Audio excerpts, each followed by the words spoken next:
On July 22nd, Mount St. Helens erupted 3 times within an hour and a half. This was the 4th major eruption this year. The big one, May 18th. 7 days later, May 25th. Portland was inundated by ash from the 3rd eruption, June 12th. But wind patterns this time of the year are keeping the volcanic fallout from hitting the Puget Sound area. This eruption carried ash away from previously devastated areas, dusting only parts of northeastern Washington, southern British Columbia, and Alberta. The latest eruption blasted a developing lava dome out of existence. This dome emerged from the crater floor 2 days following the June 12th eruption. It stopped growing once it became 220 feet tall and 600 feet across. Now, Mount St. Helens sits in southwestern Washington seismically quiet as scientists search for clues to what it will do next. This volcano, Bezimiany in the Soviet Union, erupted in 1956. Bezimiany parallels Mount St. Helens to a startling degree. Its lava dome is nearly 1,000 feet high. Another dome may be emerging inside Mount St. Helens crater. Concentric cracks around a cavity where the dome used to be now glow red, even in daylight. Magma is very close to the surface. How close and when the dome will break surface is not known. In the next half hour, we'll show you how Mount St. Helens rumbled out of 123 years of dormancy, how people coped with the heavy ashfall, journey inside the volcano's crater just 4 days before it erupted. Watch geologists find surprising results from tests on what are now priceless samples of the now destroyed lava dome. And we'll examine Bezimiany's similarities. In a moment, the transformation of Mount St. Helens.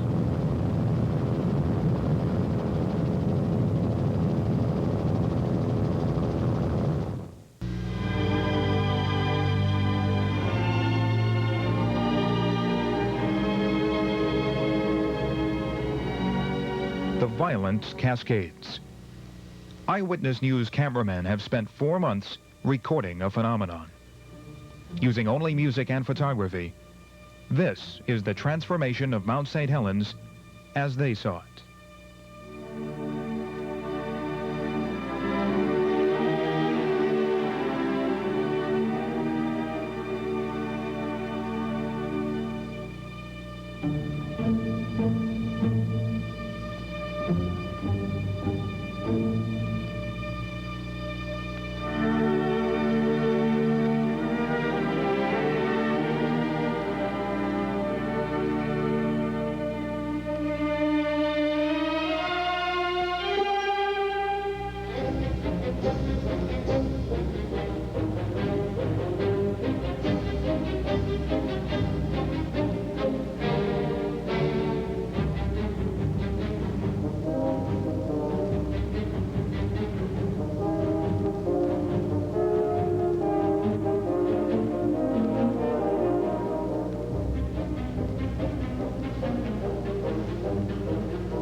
Mount St. Helens is now the only active volcano in the lower 48 states. Next, sampling the lava dome, and a look at St. Helens' identical twin in the Soviet Union.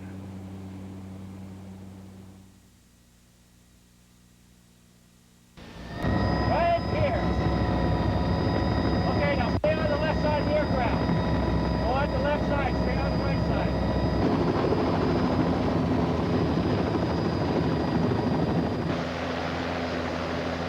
July 18th, 2 months to the day of the first major eruption, we landed inside the crater. The mission, chip off samples of the lava dome. The landing area was at 6,400 feet above sea level, 3,300 feet lower than the volcano's elevation before it erupted in May. To accomplish the dangerous mission, protective gear was obtained through Seattle's Safety and Supply Company. Air tanks with an hour's supply, masks, and in Dr. Tony Irving's case, an asbestos suit was obtained to guard against sudden steam blasts. Most of the surface area here inside the crater of Mount St. Helens is quite cool. It's warm, but it is not hot. These rocks are easy to touch. They are warm to the touch. But in some places, the ground is more than 220 degrees Fahrenheit in temperature. Dr. Irving is an igneous petrologist at the University of Washington. Accompanied by photographer Lorenzo Townsend, the three of us began our ascent of the massive rampart in front of the dome. Large loose rock made the 45-degree angle nearly impossible. At the top, looking in, the lava dome appeared relatively quiet. Its size is deceiving from the air and astonishing from the ground. It was tough climb. But after we got to the first ridge, it was easier, and going down on the inside part was really quite easy. Much finer material there. There was more sulfur, and it was good to have the oxygen, I think. The edge of the dome is really much higher than you imagine. But the rock samples were easy to get, and I noticed there were some red rocks around, presumably being altered by the steam activity. There was lots of sulfur.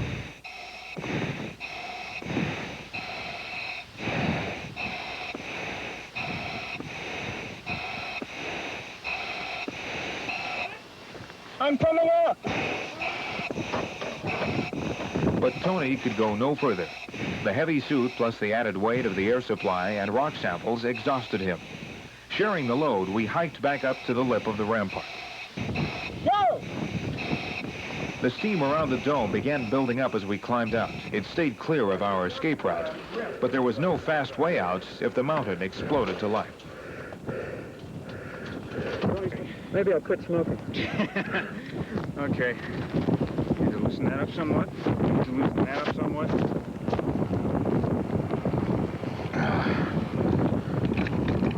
Welcome back to reality. Going downhill was to be just as difficult as coming up. The distance would be sapping what little energy we had left. Well, I hope they're representative.